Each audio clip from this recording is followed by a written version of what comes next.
potential wiretaps and information, but it really, the big story this morning is the president up tweeting, talking about how he believes the Obama administration. I mean, a lot further. Once the president is validating it and saying he believes Trump Tower was wiretapped during the election in October, it adds a ton to this. And just how big of a deal could this be? We want to bring in Lieutenant Colonel Col Shaffer for more on this. Good to have you here. Hey, good morning. Thanks for having me. All right, so this is all just breaking this morning, coming straight to us from the president, from his Twitter account. We don't have a whole lot of details here, but just on the surface, if this ends up being true, if this was the case, that the Trump Tower was wiretapped by, at that time, the sitting president, President Obama, how big of a deal would that be? Oh, this is huge. I mean, this is Soviet, dare I say, Soviet-level wrongdoing. Look, President Obama has moved up to his Potemkin village and moved in Valerie Jarrett. We have to understand here, it's very likely that he did authorize this. And according to, I was on the drive-in just now. You guys called me a little bit late. I was talking to folks on the drive-in.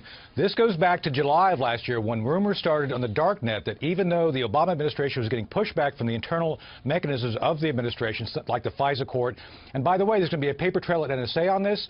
And let me say, John Brennan's probably involved in this. You have to have kind of 3 people inside doing this. And I think what's happened here is the paper trail that President Trump is referring to has finally showed up. So let me be very clear. The FISA court thing that Brett Baird just talked about, that's one piece of evidence. I'm sure there's others out there. So what this indicates is that this is really the Obama administration was taking on the form using their version of the FSB, the KGB, to go and target a candidate. Let me be clear on this for your audience.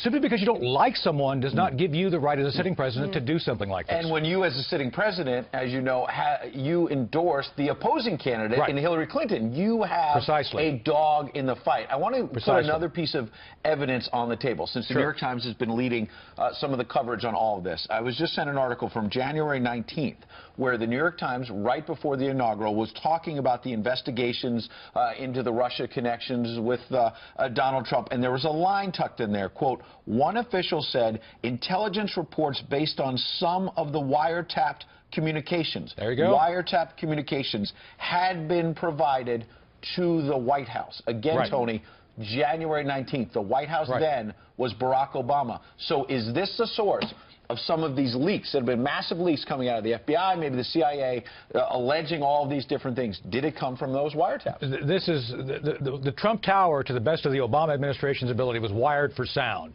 And yes, there was reasons why Mr. Trump did not want to give up his own personal security, because he knew that people, close to him may very well become collectors of this sort of thing. Look, this is completely insidious. This is an order of magnitude worse than Watergate, where you've actually used the mechanisms of state, the power of a state, to go after a candidate for presidency.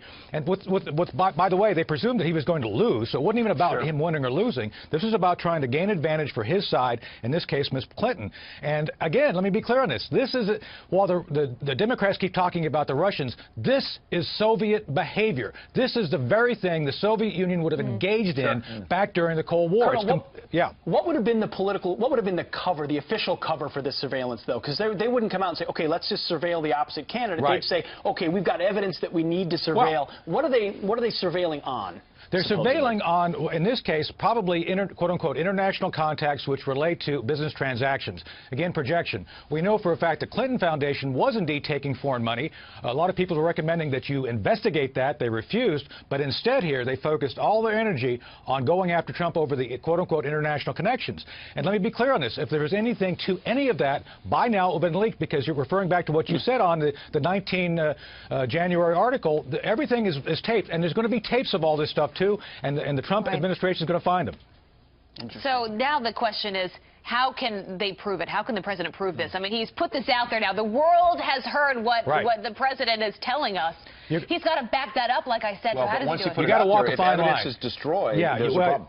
That's probably what we're going to find, some of it. But the other thing is you can't give up sensitive sources and methods. Some of this was used in ways, and look, I can't go into how we do things, but I'm telling you, there's very sophisticated collection things that the president is now read in on. He's probably asking some questions like, hey, now that I know this exists, could this have been used against me? So how and I think that's where it's all going. How does he prove it? Precisely. Is it going to be declassification of some aspect of it? Will it be, I mean, what's the best route potentially? I think potentially you've got to say this is what happened on these dates and leave out the technology specifically, but then go and bring in those accountable. And I dare I say there's probably going to be some whistleblowers coming in to talk about this. This is serious. This is as serious as it gets. Yeah, but just to clarify, you think that there is enough evidence that has been given to the president for him to make this claim, no doubt, to make this statement. That's not just coming from nowhere. Yeah, I don't doubt for a minute that Mr. Trump has got sufficient, I would say, critical mass of evidence saying there's something really wrong here. And again, as a president, you start learning little by little about collection capabilities. You have to get right into them. And so naturally, as you start learning about stuff, you start questioning how could this have been used against me in some form? And then you start asking harder questions. So I do believe this is one of the tripwires that I've been talking about in the network for the past month.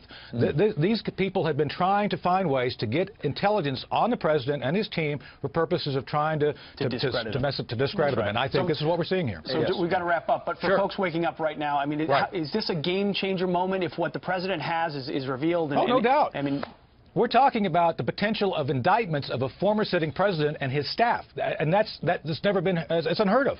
Tony Shaffer has been ahead of the curve on this story. As you mentioned, he's been on this program for a month talking about all Lieutenant Colonel, you are the best. Thanks for being here this morning. Thank you. Appreciate it.